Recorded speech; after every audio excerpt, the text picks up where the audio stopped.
Hey YouTube, welcome back to the channel. If you've seen any of my videos, you know what big fan I am of the 1971 Topps baseball set. So I've told you I was going to share them with you. So I think I'm going to share my Hall of Fame run with you today.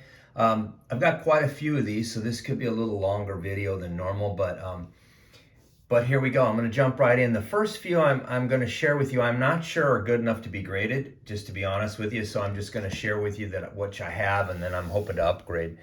First one here is the Willie Stargell.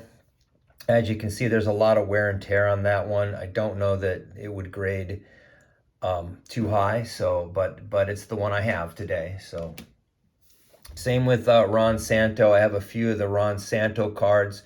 This one's probably the best shape one I have. It's a hard card to get in good shape. This one may have to get graded. I just have to play it by ear on that one. Tony Perez is the next one. Another pretty nice card. It's way off center though, as you can see, left to right. So I don't think at this point this one would make the cut.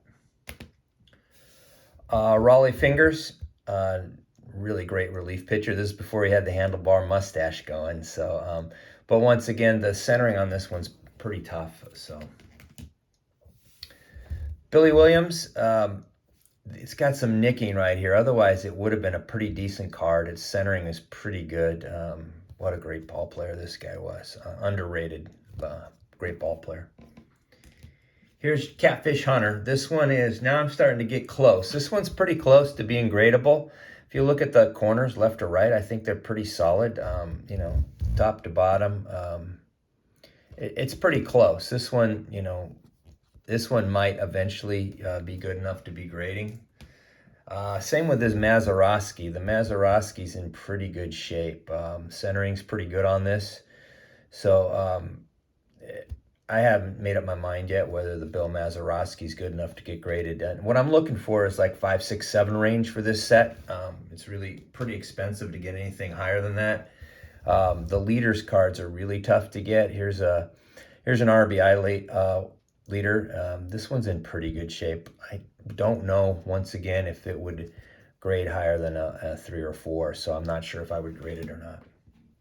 Now I'm going to jump into the ones that could potentially make the grading, starting out with Al Kaline. This card, I think it's got a shot at a 5, potentially solid card, although that might be a little bit of a crease there. I think that crease is actually in the card saver, but the Kaline's borderline. I'm not sure whether he'll make it. Same with this Frank Robinson. It's a pretty nice card, but it does have, as you can see, some corner issues. Once again, this one may or may not make it to grading. The Lou Brock, I think, is a pretty solid card. The centering's a little off on this card, left to right, but the corners are pretty strong. There's not a whole lot of chipping on it. I think, Lou probably has a shot at coming in at the 5 range. So that's probably one that I will send in. Tom Seaver. I've got a couple Tom Seavers. One of them, I believe, has a scratch on it. I think this is the better of the two Tom Seavers, but neither of them are fantastic cards. I'm guessing they're in the 4 to 5 range. Gaylord Perry, this is a pretty nice card. I think it's centered pretty well. I think the chipping's not a whole lot of chipping. I think the Gaylord Perry's got a shot at, at easily being in a 5 to 6 range. It's a pretty nice card, a Gaylord. Steve Carlton, I showed this on my last video, so I won't spend a lot of time on it, but I believe it's, it got a little chipping. But once again, I think it's got a really good shot at being in the 5 to 6 range. I actually have a couple of these cards in about the same shape. I think this is the best of the two, this Rod Carew. It's beautifully centered. It's a pretty nice card. What a great hitter this guy was. Anyway, yeah, I think this one is also going to be in that 5 to 6 range, so I'm feeling pretty confident with that. Shared this card with you guys a while back, this McCovey. I've had a couple of these that are pretty beat up. This one's in really good shape. I think McCovey was underrated. I love this card. This is one of the first one of the first cards I remember owning as a kid, and looking at the stats, especially when he hit 39 home runs and drove in 126 ribbies. So I think that one's got a good shot. This card I picked up at the National. The National was in Rosemont this last year, and it's about a 20-minute drive for me. And I went on the last day with my daughter, Kate, who helps with the editing of these videos. So thank you, Kate. Anyway, this Bly11, I think, is a beautiful card. It's pretty well centered. I picked this up for $22, and in the rest of the show, I saw cards that weren't as nice in my opinion as this, and they were all in the 40 to 50 range. So I was happy to pick that up. I think it's got a good shot. I picked up the same at the National. I also picked up this Nolan Ryan. I think I picked it up in the $40 range. I think it's pretty well centered. I think it's got a real good shot at being in the 5 range. And I picked up Thurman Munson. I think I picked this one up at the National for around $40. It's really well centered, got a little bit of chipping right on the corner wear, but I thought it was in the 4 to 5 range. And then I picked this one up just recently. I think I shared on one of my last videos. Once again, it also has a little bit of corner chipping, but pretty well centered. I'm hoping that between the two of these, I can get a 5 out of one of them. I've got a couple Pete Roses. One I picked up at a local LCS, and the other one I picked up via eBay. I think they're pretty well centered. Once again, you see a little bit of white, right? Unfortunately, what makes this set so hard to collect. But great cards, these roses. I would hope that one of them would be able to grade, hopefully in the 6 range is where I'm looking for with the Pete Roses. Here's my Johnny Bench. This one I've had since I was a kid, believe it or not, and it's got a little bit of scuffing, and the centering's not great. I don't know that this one will make it to a 5. My guess is it's probably a 4. But I've owned this one since 1971, so it's the best one I own, and that's my Johnny Bench. Picked this Yastrzemski up at an antique store in Michigan for $22, and really well centered. Carl Yastrzemski, it's just a cool card. Pretty happy with this. I think this card's hopefully in the 6 range. Picked this Willie Mays card up at a card shop in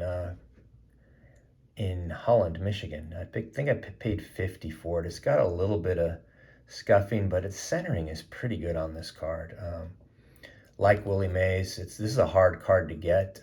It's a higher numbered 600 series, so I think realistically it's a 4, but it's a really nice Willie Mays card. This card, he's not a Hall of Famer, but this is a hard card to find. It's a high-end 650 is the number. It's a Dick Allen, really hard card to find in good shape. And I found this one in a card shop in Minneapolis, and I think I paid decent for it, maybe $70, $75, to be honest with you. It's got a little bit of fraying, but outside of that, it's a pretty nice card. I think it should be in the 5, hopefully 5 to 6 range if I get lucky. Steve Garvey rookie card. Picked this one off of eBay.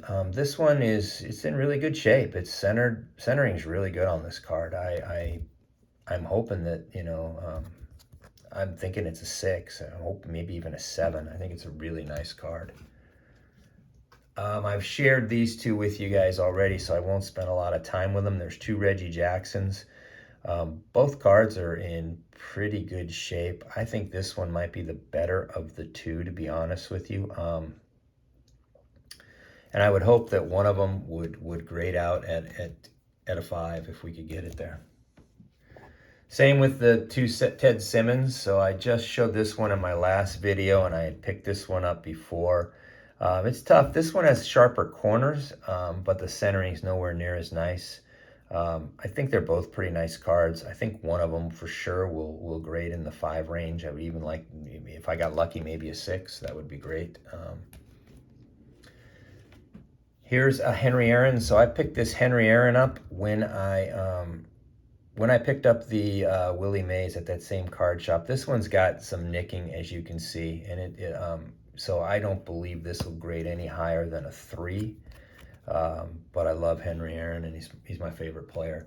And then I picked this one up on eBay, and I think this one's really sharp. I mean, the centering is pretty solid. There's not a lot of chipping. I paid a lot for this one. It was a bid, and I won it. So I'm hoping this is a 7. You know, when it gets graded, I think it's a beautiful card.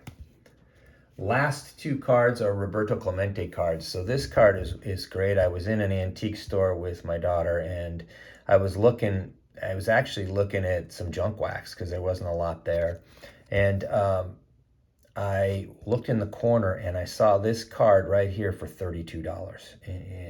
And if you look at it, there's a little bit of white, but it's centered well. The corners are pretty solid. I mean, $32, I felt right out of the gates this was a 5 to maybe even a 6. So I snagged it as quickly as I could. And then this card, I picked it up at an LCS, and I paid significantly more for this one. I mean, the centering is really, really pretty good here.